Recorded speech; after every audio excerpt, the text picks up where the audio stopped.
Good morning, welcome to Entrepreneur Life with me, Joel Campbell. And guess what? I'm an entrepreneur. Sorry, just being a dick. I'm in Weston, so if you listen to the previous podcast, you'll have known that I was heading down here this morning. I'm here. I've just parked up opposite the Tropicana. I've gone for a quick wander because I had about 40 minutes. I got in nice and early, so I just grabbed a coffee, well actually a cup of tea and a croissant. I never drink coffee this early in the morning. I'm not a big fan of drinking coffee much before 11. I don't know why, I don't feel it does me any good before 11, so unless I'm really super hungover, in which case I wake up and I smash coffee, or I wake up and I start drinking again. That sounds really bad, eh? But yeah, so I'm just here. I haven't been here in years. I mean, I came to college in Weston. I had a really, really bad time here actually in college, which I'm not going to talk about now. I'm just going to get run over very quickly. I had a really bad time here actually at college. I was only at the college for I think 9 months before I left and finished my chefing qualification back at the pub that I worked at in the Chew Valley, so back near where I live. It's a podcast for a different day. But I'm here to have a look today at the Tropicana to see whether that's something that we'd want to bid on. So I just thought I'd have a wander around this morning and just have a quick look and see what it looks like, what's changed, what hasn't. There's seagulls everywhere still. It does look, I mean, it's super quiet. It is like, when I got here, I was like, wow, this is like the town, the land that time forgot, basically, the town that time forgot. But then it was super early, it was like 8:15, and I was right down the far end, so really was nothing here, nothing open, nothing on. I just had a quick wander in, and I can see that, you know, there must be a lot that obviously happens here, just not at 8:15 on a Tuesday morning. And I'm going to have a quick look. I'm going to sit down actually here on the wall. I'm going to eat my croissant, so I'm just going to have a quick look at the sea. I'm going to do that. I'm going to have my cup of tea. I'm going to go do my meeting. And I shall revert back to you all afterwards as to kind of what I thought and where we go. But I'm just taking this morning I guess a little bit of nostalgia, because it might be that we don't bother with the tender. It might be we don't win. I mean, that's less likely, let's be honest. If we tender for it, we're going to win it, aren't we? Why else would we do it? And I know that sounds arrogant. I know that sounds cocky. But you know what? There's a fine line between arrogance, cockiness, and confidence. And I always say that I step on that right line of confidence, regardless of what anyone else thinks. So yeah, so I'm going to just drink my tea, eat my croissant, take a few minutes just to kind of, just reminisce a little. And then go off for my meeting. So in the meantime, there's the Grand Pier. It probably has burnt down at least 5 times in my lifetime. But it's up, it's going, it's looking good actually, it looks all right. So let's see what has the morning to offer. What a day, which I'm not going to go into massively, so I was just checking myself out in the mirror. Look at my bald spot, look at that.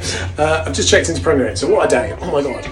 But I'm here at the hotel, and it's really funny because I've just had a conversation with the staff, because my guys were saying the other day that they now do Premier Plus rooms at the Premier Inn. So they want to stay in a Premier Plus. I'm like, no, you're not staying in a Premier Plus. Normal room's fine. It's been fine for years. Just stay in a normal room. And they kept going on. So I was like, do you know what? I will book a Premier Plus room, which I've done. So I'm in this one, and I thought I would just film it to see what it's like, what the difference is. The staff are just telling me all the differences. So we'll see. This is always actually the loudest one as well, because it's the one right next to the stairs and everything. Oh my gosh! Oh wow! Look at this. This is cool. Okay, hold on. I get the key into the thing. Still got to put the key in the thing. Right, let's check it out, shall we? Put the stuff down. Oh, this is a little bit posh. So here we go, standard kind of Premier Inn mirror, ironing board, which is good because I've got a shirt to iron, a little stool. I'll use that later on. Seat mirrors, beds. That's quite cool. Look at that mural. Look, it's actually got information about the artist, which is quite cool. USB points above the bed. That's quite groovy. That is needed. Look at the shape of the table. That's a bit posh. That's clearly for ironing, which is a bit weird that they've done that like that, but that's all right. Look at this chair. Look, I'm going to be a granddad tonight. Sat in my granddad chair. It's a cool desk. Check out the mugs. They're pretty neat. Lovely cups. It's actual glass as well. Chocolate. It's all right. Look at these. So catchy. This is all right. And I'm guessing a fridge. Look at me with my mini fridge. Oh, look, it's even got bottles of water in. How much do you have to pay for them? Help yourself. It's complimentary. Enjoy. That's cool. Well done, Premier Inn. I'm liking this. I'm digging this. And Premier Inn Ultimate Wi-Fi.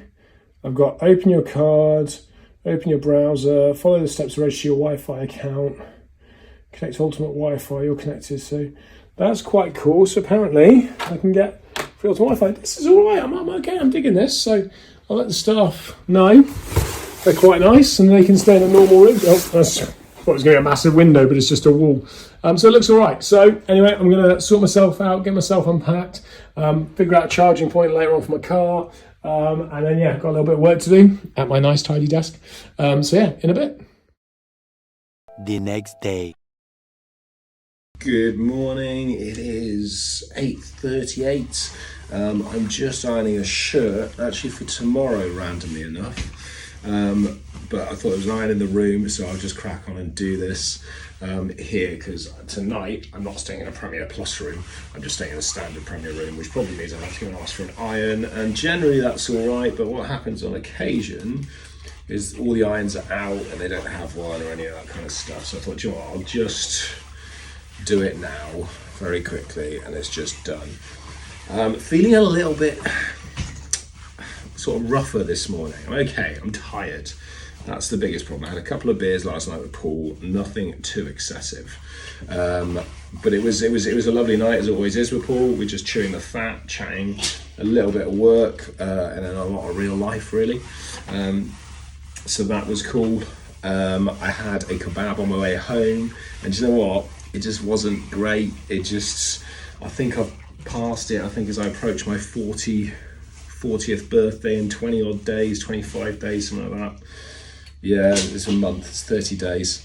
I think I kind of might be at the end of having kebabs, so it's a bit sad. But I stopped McDonald's a few months back after getting sick, and yeah, just kind of not feeling it. So anyway, that's enough about kebabs. My day yesterday was hectic, absolutely hectic, and my day today is going to be a little less hectic, I think, and very much is going to be built on how I manage it, because today I'm off for a tour at Oxford Castle. So I'm really looking forward to that. Catherine, who works at Oxford Castle, she works for a company called Continuum that run it. I met her a few weeks ago at the BTTS show. We've been chatting on LinkedIn. I went up there, met with her and one of her colleagues. I said, hey, when I'm next in Oxford, I will definitely come over and say hi, and I'd really like to come and do the attraction. So that's what I'm going to do later, is I'm up there to do the tour at 12. And then I'm going to catch up with Catherine and just have a coffee and a chat, really, and just sort of see what's going down in the world of dark tourism, which is really good, because then this afternoon I'm going to put the finishing touches to my presentation I'm giving tomorrow at Oxford Brookes to the dark tourism students. So there's a group of students doing a dark tourism electorate. And I'm going to do electorate, I think that's the right phrase. It's an elected course that they can do, so I think it's an electorate. I don't really understand the terminology. Well, I understand terminology, I don't know the terminology. I'm not sure if that's 100% correct. Anyway, I digress. So I'm off to do that tomorrow, which means I'm just going to work on that this afternoon. I'll check into the Premier Inn in Oxford, and then what I will do is basically finish my presentation either in my Premier Inn room, or more likely I'll probably go and find a cafe somewhere, or a Costa or something, and just sit down, grab a coffee, have something to eat, and then just put the finishing touch on my presentation, which is starting to look really quite good. It's starting to take some really nice shape. I think when I originally started it, I was just kind of throwing things into it, and sort of like I had the subjects and I had the what they wanted me to kind of cover effectively. And I was just throwing things at the wall really and sort of seeing what would stick, and that was a really nice way of starting it and framing it. And then what's happened over the rewrites as I've been going through it is it started to take a really nice shape, specifically around obviously dark tourism. I think I've probably got quite a few talks left in me of how I started in prisons. I think that's quite a common question that people ask. It's the question that people ask: how the hell did you get into this? Which is understandable, and I don't think I've done enough talks as of yet, so people haven't heard the story enough, and when they have, they will certainly get bored of it, although I think it's quite a cool story myself. So I'll start off with that, I'm sure, or I know I will, and then we'll move into more specifics around dark tourism, around roles within dark tourism, around the challenges of running a dark tourism attraction. And one of the challenges, which also feeds into the roles, is that finding the history, getting the history in and getting it correct. I was just reading an article this morning about Shepton Mallet Prison, and apparently in Shepton Mallet Prison, this is a new one, so wait for it. Apparently in Shepton Mallet Prison, it was occupied by the Nazis during the war, and they held British soldiers there, which is a new one on me. I didn't realise that the Nazis used Shepton Mallet Prison. I didn't even realise the Nazis had a base in the UK during the war. So it's sometimes the history gets span. It's written by whoever's writing it, and it's not quite accurate or correct. Oh, what's happened with things? Oh, apparently my AirPods have just connected, so hopefully you could have heard that sound all okay, and it's not too difficult, so we'll find out. But I just thought I would share that with you very quickly. Like I say, I've just ironed my clothes, just packing my bag, and that is me pretty much ready to drive to Oxford. So off to Optimus. Okay, so I've done my tour of Oxford Castle and Prison. It was really cool, in fairness. I really enjoyed it. I thought that the tour was very good. It's about an hour long. There's some really fun aspects to it. Sorry, I'm walking, but I'm carrying a giant box, which was dropped off by me. I'll pick that up in a sec. So walking through Oxford Street, carrying a giant archive box full of prison folders. But yeah, the tour was really cool. I really liked it. Caught up with Catherine afterwards and had a coffee and just sort of chatting around attractions, the challenges, the ups, the downs, the ebbs, the flows, that kind of stuff. So really interesting to listen to those guys and hear where they have challenges and where we do, where the similarities are and where the differences are, and you know, where the opportunities are really. So that's what I always like to look for as well, is that, you know, what those opportunities are, where they're going to be, and such like that, and looking at the different brands of different businesses and such. So on a bad side, my car doesn't look like it's charged at all, so I don't really know why. I'm going to have to go and have a look now and see if I can get that on charge. And like I said, I'm carrying a box of documents that was left to me by the previous owners of the prison at a mutually convenient place in Oxford. So I picked it up and I'm just going to walk it back to the car, sort that out, get it back on charge, and I've got about an hour before I can check into the hotel. So I'm going to go work on my presentation for tomorrow, and then really I'm going to open the emails, because I can see there's 35 from this morning, and make a start on that. So that's where I'm going forwards, and apologies to Paul for the shakiness. The following day. Good morning, it's 7:45. I'm on my way out the hotel, as you can tell. So heading off now to grab my car, which hopefully will be fully charged. It says it is, which is great news. And more importantly, I'm then heading off to Oxford Brookes University to do this talk this morning. It's quite exciting for a few reasons. One is that I love doing these things. I do get quite nervous still. And I do get that kind of anxiety moment. That was weird. So yeah, I was just saying, I do still get that sort of anxiety moment every now and again, which is no reason at all, because there's no real, not huge amounts of nerves or concern or worry. It's just, that's anxiety. Anyway, so I'm off to do this. I'm really looking forward to it. I've done a presentation, which is unusual for me. Normally with this sort of stuff, I would just do it off the cuff. Just check out my hotel sec. Right, that's the hotel checked out of. So yeah, what I was saying is normally if I talk and such, I would just talk. Now I've got an hour and a half, which is quite a long time, I think, anyway. Everyone says to me, goes, well, that's right for you, because you need that amount of time just to talk about you. So that's all good. But yeah, so I'm going to head off and do this.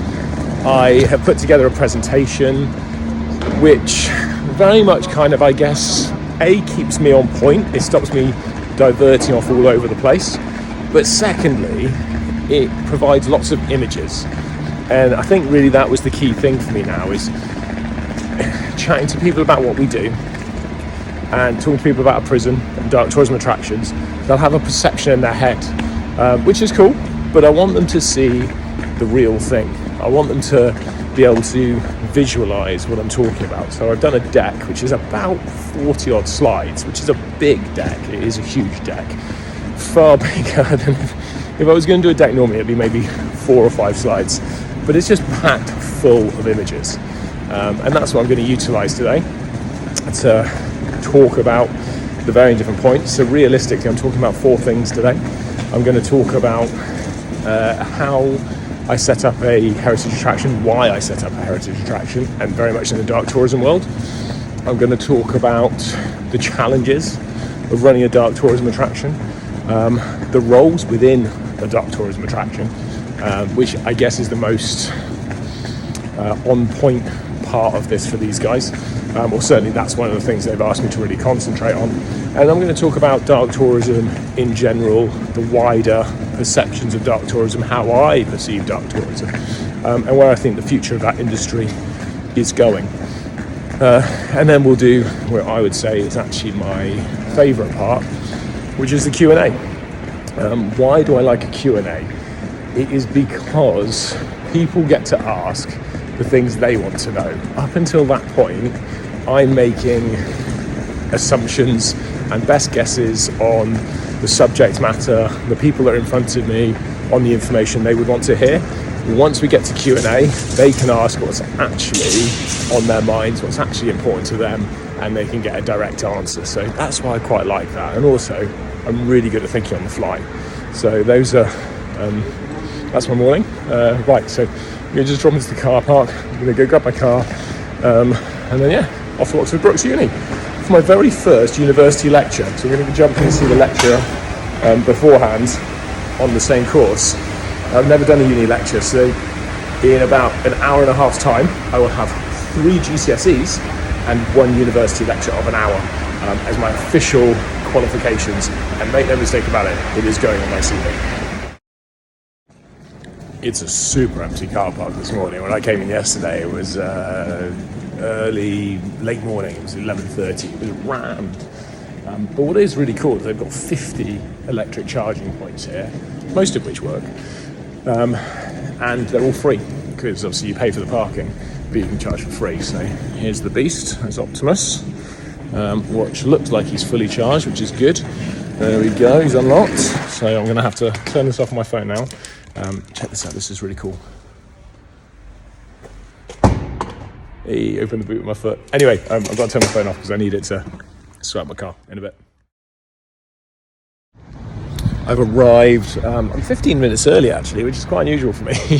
But yeah, no, that worked out okay. It was a little bit hectic. I should have realised that when I was checking the sat-nav last night that the time distance, or the time to get here over the distance would be different first thing in the morning when you've got Oxford traffic. So that was a little bit of like, oh Christ. And I'm having some issues with my calendar on my phone, so I can't see what I'm doing for the rest of the day or the rest of the week. But other than that, it's all good. So I'm just going to go in, find out what's going on. Go see my first university lecture. So that's a very exciting morning. Okay, right, I'm about to head out from my day. It's quite early doors, it's 2:10, but I've got another appointment I need to go do. I'm actually filming this, I'm cheating a little bit. I'm filming this on a Tuesday. It's a Tuesday, and it's actually the end of last Thursday's episode, so just bear with me and let's just pretend it's still Thursday. I finished my talk at the University of Oxford. It was really, really good. it was good. It was all right. It was okay. It was really, really good. It was good. It was enjoyable. I enjoyed it because it was nice to go and speak to a group of students who were studying tourism, but also dark tourism specifically, and being able to share my experiences in it. And what I found really interesting was their end of year assignment is they have to design, build, and put together an event to run a dark tourism attraction. And that's literally how I built 2 companies. So I think it was relatively well timed. Did they get a lot from it? I don't know. Is the honest answer. It's hard to tell because I always like to do questions. I feel that's how people get the best value because they can ask the things that they want to know about. So we did questions. It wasn't very many questions, but it wasn't a massive group, and sometimes they're a bit nervy of questions. Sometimes they just don't have questions. So I always like to think is a good way of gauging how good it was. But yeah, so I enjoyed it. Like I say, it was nice to go and talk to them. It was nice to talk about what we do. It was nice to talk about how we got there, where we're going, and such like that, and also the industry in general. So that's what I did. What I was really impressed with was the lecturer. She was so knowledgeable on dark tourism and the industry and what we do. So she's going to come up and visit. You all right, mate? Ready? She's going to come up and visit at some point in the next couple of weeks and have a look at the attraction, see what we do, and just give us some thoughts and advice and you know what she thinks we could do next, interpretation and stuff along those lines. So yeah, all in all, really good session, and Optimus performed exceptionally well with his charging and with his driving and his mileage and stuff. So once again, very impressed with my electric car. Very happy with my electric car. You happy with your electric car? Absolutely. Yeah. It's just a BMW. So that's it. That's the end of my episode. So I put it together so Paul can finish it. So that has been Entrepreneur Life with me, Joel Campbell, and I am an entrepreneur.